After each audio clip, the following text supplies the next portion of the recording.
Shivali recording studio Khagaria.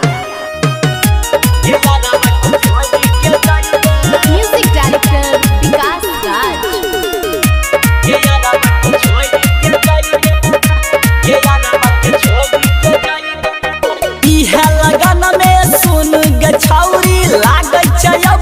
यारबा के छोड़ी के जाइबे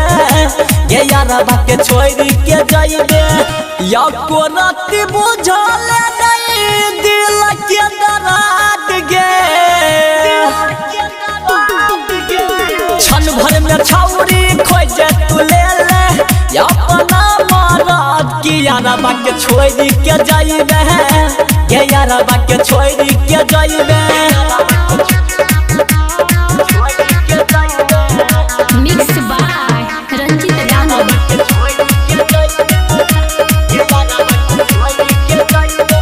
सोइया के साथ में तू तारा होबे खुश गे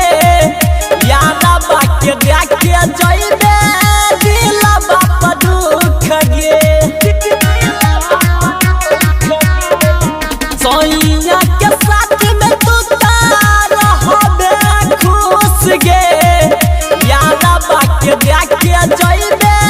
दिलबा पर दुख गे लागे छे बचपन के प्यार सब कुछ अब नहीं भूलैबे कि यारबा के छोड़ी के जाइबे ये यारबा के छोड़ी के जाइबे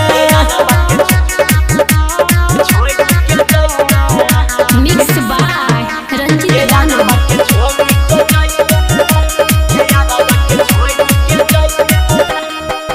जब छोड़ के जाछी हेता जोगी हार जाइया कहै छौ सुनी ले तो नाना गाना भैया जब छोड़ के जाछी हेता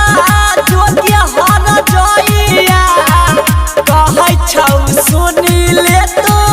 नाना गाना भैया प्रमोद देहाती रंजित के तो लागत छक्का नहीं बे कि यारबा के छोड़ी के जाइबे ये यारबा के छोड़ी के जाइबे जो शिवाली रिकॉर्डिंग स्टूडियो